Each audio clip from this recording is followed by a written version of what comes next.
ہرقل شاہ روم نے قریش کے قافلے میں ایک آدمی بلانے کو بھیجا، اور اس وقت یہ لوگ تجارت کے لیے ملک شام گئے ہوئے تھے، اور یہ وہ زمانہ تھا جب رسول اللہ صلی اللہ علیہ وسلم نے قریش اور ابو سفیان سے ایک وقتی عہد کیا ہوا تھا۔ جب ابو سفیان اور دوسرے لوگ ہرقل کے پاس ایلیا پہنچے جہاں ہرقل نے دربار طلب کیا تھا، اس کے گرد روم کے بڑے بڑے لوگ، علماء، وزراء و امراء بیٹھے ہوئے تھے۔ ہرقل نے ان کو اور اپنے ترجمان کو بلوایا، پھر ان سے پوچھا کہ تم میں سے کون شخص مدعی رسالت کا زیادہ قریبی عزیز ہے؟ ابو سفیان کہتے ہیں کہ میں بول اٹھا کہ میں اس کا سب سے زیادہ قریبی رشتہ دار ہوں۔ یہ سن کر ہرقل نے حکم دیا کہ اس ابو سفیان کو میرے قریب لا کر بٹھاؤ اور اس کے ساتھیوں کو اس کی پیٹھ کے پیچھے بٹھا دو۔ پھر اپنے ترجمان سے کہا کہ ان لوگوں سے کہہ دو کہ میں ابو سفیان سے اس شخص یعنی محمد صلی اللہ علیہ وسلم کے حالات پوچھتا ہوں۔ اگر یہ مجھ سے کسی بات میں جھوٹ بول دے تو تم اس کا جھوٹ ظاہر کر دینا۔ ابو سفیان کا قول ہے کہ خدا کی قسم، اگر مجھے یہ غیرت نہ آتی کہ یہ لوگ مجھ کو جھٹلائیں گے تو میں آپ صلی اللہ علیہ وسلم کی نسبت ضرور غلط گوئی سے کام لیتا۔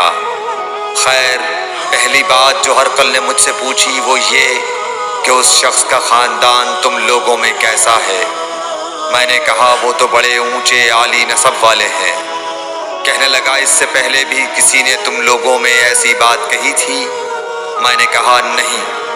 کہنے لگا اچھا اس کے بڑوں میں کوئی بادشاہ ہوا ہے؟ میں نے کہا نہیں۔ پھر اس نے کہا بڑے لوگوں نے اس کی پیروی اختیار کی ہے یا کمزوروں نے؟ میں نے کہا نہیں، کمزوروں نے۔ پھر کہنے لگا اس کے تابعدار روز بڑھتے جاتے ہیں یا کوئی ساتھی پھر بھی جاتا ہے؟ میں نے کہا نہیں۔ کہنے لگا کیا اپنے اس دعویٰ نبوت سے پہلے کبھی کسی بھی موقع پر اس نے جھوٹ بولا ہے؟ میں نے کہا نہیں، اور اب ہماری اس سے صلح کی ایک مقررہ مدت ٹھہری ہوئی ہے، معلوم نہیں وہ اس میں کیا کرنے والا ہے۔ ابو سفیان کہتے ہیں میں اس بات کے سوا اور کوئی جھوٹ اس گفتگو میں شامل نہ کر سکا۔ ہرقل نے کہا کیا تمہاری اس سے کبھی لڑائی بھی ہوئی ہے؟ ہم نے کہا کہ ہاں۔ بولا پھر تمہاری اور اس کی جنگ کا کیا حال ہوتا ہے؟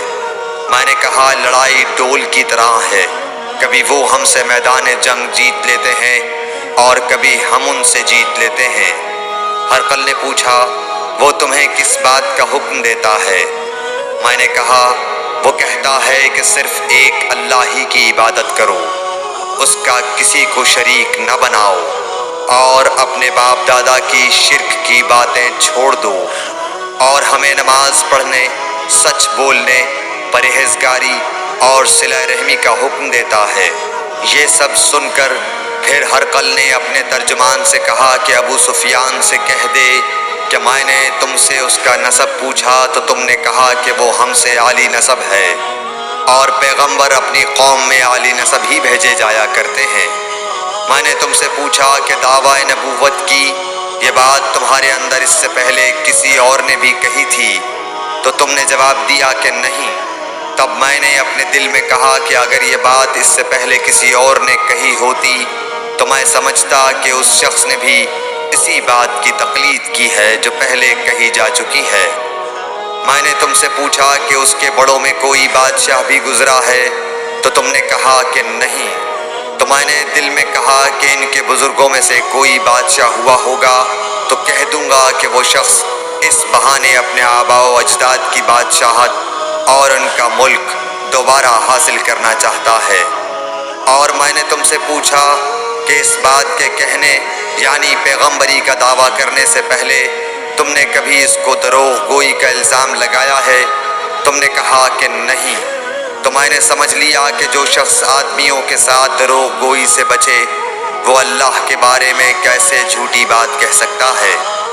اور میں نے تم سے پوچھا کہ بڑے لوگ اس کے پیرو ہوتے ہیں یا کمزور آدمی؟ تم نے کہا کمزوروں نے اس کی اتباع کی ہے۔ تو دراصل یہی لوگ پیغمبروں کے متبعین ہوتے ہیں۔ اور میں نے تم سے پوچھا کہ اس کے ساتھی بڑھ رہے ہیں یا کم ہو رہے ہیں؟ تم نے کہا کہ وہ بڑھ رہے ہیں، اور ایمان کی کیفیت یہی ہوتی ہے حتیٰ کہ وہ کامل ہو جاتا ہے۔ اور میں نے تم سے پوچھا کہ آیا کوئی شخص اس کے دین سے ناخوش ہو کر مرتد بھی ہو جاتا ہے؟ تم نے کہا نہیں۔ تو ایمان کی خاصیت بھی یہی ہے، جن کے دلوں میں اس کی مسرت رچ بس جائے وہ اس سے لوٹا نہیں کرتے۔ اور میں نے تم سے پوچھا کہ آیا وہ کبھی عہد شکنی کرتے ہیں؟ تم نے کہا نہیں۔ پیغمبروں کا یہی حال ہوتا ہے، وہ عہد کی خلاف ورزی نہیں کرتے۔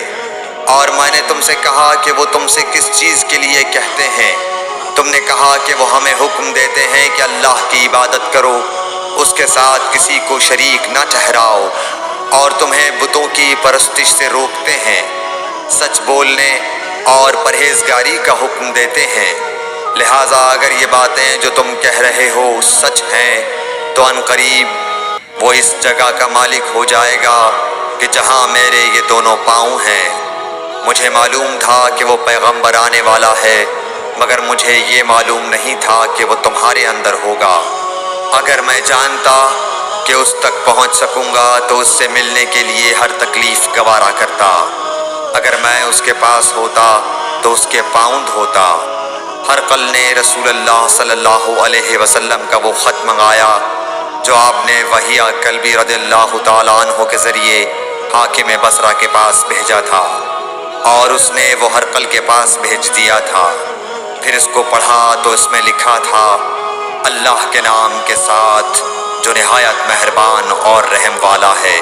اللہ کے بندے اور اس کے پیغمبر محمد صلی اللہ علیہ وسلم کی طرف سے یہ خط ہے شاہ روم کے لیے۔ اس شخص پر سلام ہو جو ہدایت کی پیروی کرے۔ اس کے بعد میں آپ کے سامنے دعوت اسلام پیش کرتا ہوں۔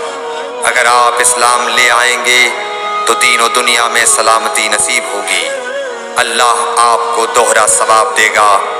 اور اگر آپ میری دعوت سے روگردانی کریں گے تو آپ کی رعایا کا گناہ بھی آپ ہی پر ہوگا۔ اور اے اہل کتاب، ایک ایسی بات پر آ جاؤ جو ہمارے اور تمہارے درمیان یکساں ہے، وہ یہ کہ ہم اللہ کے سوا کسی کی عبادت نہ کریں اور کسی کو اس کا شریک نہ ٹھہرائیں، اور نہ ہم میں سے کوئی کسی کو خدا کے سوا اپنا رب بنائے۔ پھر اگر وہ اہل کتاب اس کتاب سے منہ پھیر لیں تو مسلمانوں، تم ان سے کہہ دو کہ تم مانو یا نہ مانو، ہم ایک خدا کے اطاعت گزار ہیں۔ ابو سفیان کہتے ہیں، جب ہرقل نے جو کچھ کہنا تھا کہہ دیا اور خط پڑھ کر فارغ ہوا تو اس کے ارد گرد بہت شور و غوغا ہوا، بہت سی آوازیں اٹھیں اور ہمیں باہر نکال دیا گیا۔ تب میں نے اپنے ساتھیوں سے کہا کہ ابو کبشہ کے بیٹے آن حضرت صلی اللہ علیہ وسلم کا معاملہ تو بہت بڑھ گیا۔ دیکھو تو اس سے بنی اصفر روم کا بادشاہ بھی ڈرتا ہے۔ مجھے اس وقت سے اس بات کا یقین ہو گیا کہ حضور صلی اللہ علیہ وسلم عنقریب غالب ہو کر رہیں گے، حتیٰ کہ اللہ نے مجھے مسلمان کر دیا۔ راوی کا بیان ہے کہ ابن ناطور ایلیا کا حاکم ہرقل کا مصاحب اور شام کے نصارہ کا لاٹ پادری بیان کرتا تھا کہ ہرقل جب ایلیا آیا ایک دن صبح کو پریشان اٹھا تو اس کے درباریوں نے دریافت کیا کہ آج ہم آپ کی حالت بدلی ہوئی پاتے ہیں، کیا وجہ ہے؟ ابن ناطور کا بیان ہے کہ ہرقل نجومی تھا، علم نجوم میں وہ پوری مہارت رکھتا تھا۔ اس نے اپنے ہم نشینوں کو بتایا کہ میں نے آج رات ستاروں پر نظر ڈالی تو دیکھا کہ ختنہ کرنے والوں کا بادشاہ ہمارے ملک پر غالب آ گیا ہے۔ بھلا اس زمانے میں کون لوگ ختنہ کرتے ہیں؟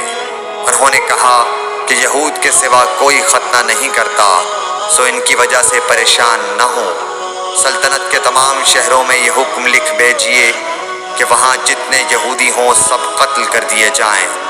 وہ لوگ انہی باتوں میں مشغول تھے کہ ہرقل کے پاس ایک آدمی لایا گیا جسے شاہ غسان نے بھیجا تھا۔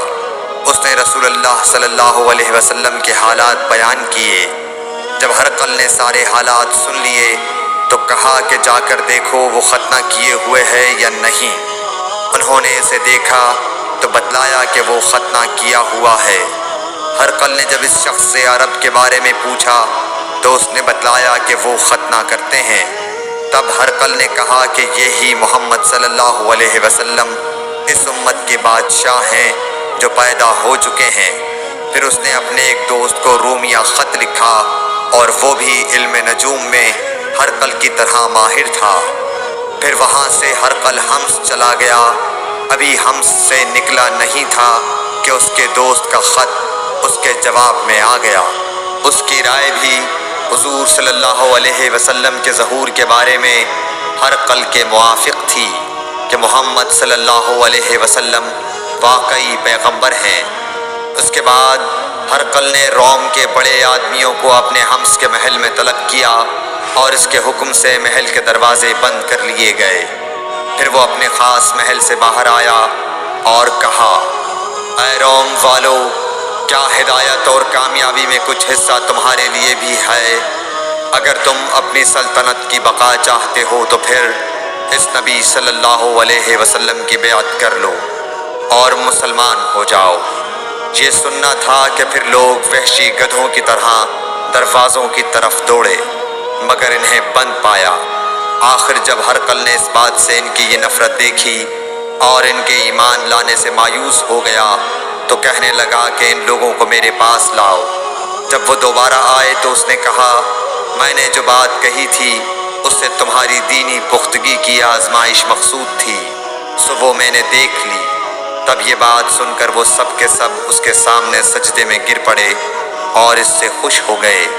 بالآخر ہرقل کی آخری حالت یہی رہی۔ صحیح بخاری حدیث نمبر 7۔